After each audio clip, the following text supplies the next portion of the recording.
Page 23, Albert Alberti. There was a guy called Alberti a long time ago. Albert, I don't know if that's his first name, that's in this thing here. But Alberti, he came up pretty much, as far as I know, with this pattern in the left hand that you see throughout here. Where you have a chord, a broken chord, and it's the bottom, top, middle, top. This pattern, used a lot in classical music. Beethoven used it a lot. It's called an Alberti bass pattern. Anyway, let's go through the process for learning a piece of music and see what we end up with. I look it over. It's about 4 lines long. It's longer than that, but it's only 4 lines of music to deal with. Clef signs are still treble and bass. There's no sharps or flats in the key signature, so this is in the key of C major. So make sure you're doing the scale for C major and A minor, because that also has no sharps and flats, except for the G sharp in it for the harmonic minor. And 4/4 time signature. So let's take it one hand at a time, make sure we know what the hands are doing. And again, I play everything connected at first. We'll do the staccatos later. So the right hand starts here. So 1, 2, 3, 4, 1. 1, 2. 2, 3, rest. 2, 3, 4, 1. 2. Now, you don't need these other finger numbers. That we're fine up to this point. We haven't moved. However, when we get to the last measure of the second line, they want third finger. You have 1 beat of rest to come up. However, I'd like to show you a little more advanced fingering and see if you can start working on it. You're going to need it. And that is, for the last measure, the third line. Since I'm here, I'm going to play the first A with little finger. It's there. And I have repeated notes. There's 2 A's there. So it's the A's repeated. Okay, I can change hand positions on repeated notes, and we do that a lot. So there, the first one was there. And then with the second one, I'm going to use third finger. There's nothing wrong with the fingering in the book. It's fine. I'm just showing you a little more advanced fingering that will help you out later. So again, the last 2 measures of the second line, we're here. 2, 3, then a little finger, and now come up, third. 2, 3, rest. Okay? And we're staying here then until the bottom. The first 2 measures, then you have the repeat sign to send you back to the beginning. During the rest, here you do just come down. Just lift up and come down. And you do it all again. Left hand, well, that has this bass pattern. And 1 chord and a 5/7 chord later on, that's fine. And I'm just rotating here.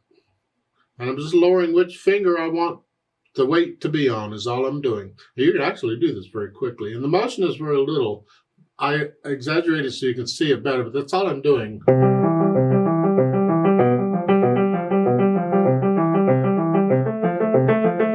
You can change very quickly with a little practice, or a lot of practice, but it comes. Because you are moving around a little bit here. Look at the third line. The second and third measures here. And then the fourth measure, the first ending, you scrunch up little finger and then come up. See, we're up in here now. And then the last line, you come back down. Then I put the hands together, slowly and carefully, just which fingers are working here, here. These, and these, and these. Just make sure you lift up for the rest in the right hand. So I go through the whole thing and I carefully work out the hands together. And then I go back through it a few hundred times or whatever and slowly work out the hesitations. So it's a steady beat, slowly. And then I can add the articulation. We're slower. I'm on the key and I'm bouncing off. Boom, hit the wrist.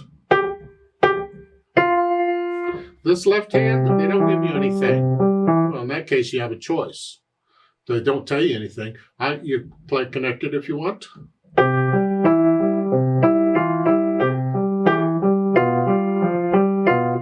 Or I could play disconnected if I want.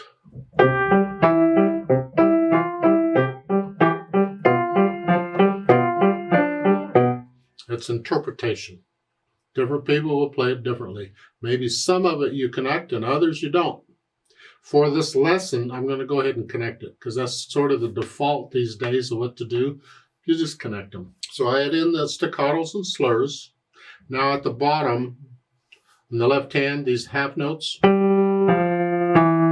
going to repeat back to the beginning. Connect that because it leads into it. See, it leads into it. And when it leads into it like that, connect it. Don't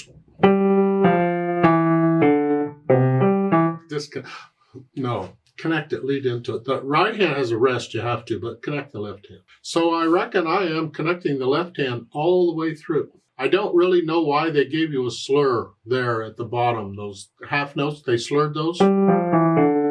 Other than if they don't say anything, you get a choice. And here, they take your choice away. You have to connect them. So even if you're playing disconnected, when you get to those, you got to connect them because they're slurred. Dynamics don't give you a lot. You get an MF at the beginning for mezzo forte or sort of loud. And that's the melody. Sort of, not loud, just sort of loud. And at the bottom, they give you a crescendo. Now you're going to go up to loud. I don't know. I suggest you come down to maybe sort of soft so you got more room to get louder. So sort of soft on the, this is the bottom, the second ending there. The last four measures. Soft. Now sort of soft. Now sort of loud. Now loud. So I did it like a measure at a time. And the first measure, I was soft. I just went down to soft. There's more room to grow to make a difference. I mean, you don't have to play the first three lines all at moderately loud. If you feel getting louder and softer in there, you get it and you feel the music and get into it, go for it. Then speed is just not fast or slow, in the middle. Slow would be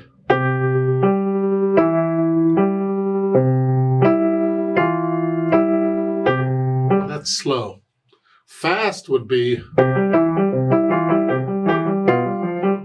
no, it's somewhere in the middle, just a nice, gentle. It's like you were walking someplace and you know where you're going.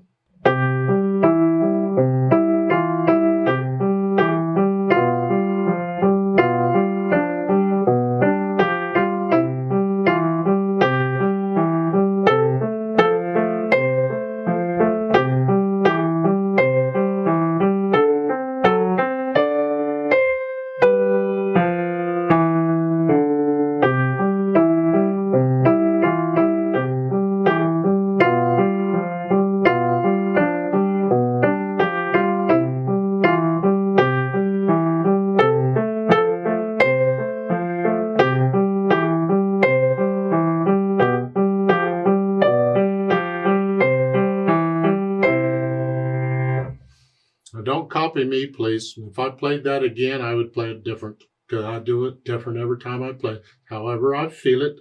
I might change the speed. I might play around with the dynamics. You don't have to stay at that dynamic all the time. Remember the natural accents? 1, 2, 3, 4. 1, 2, 3.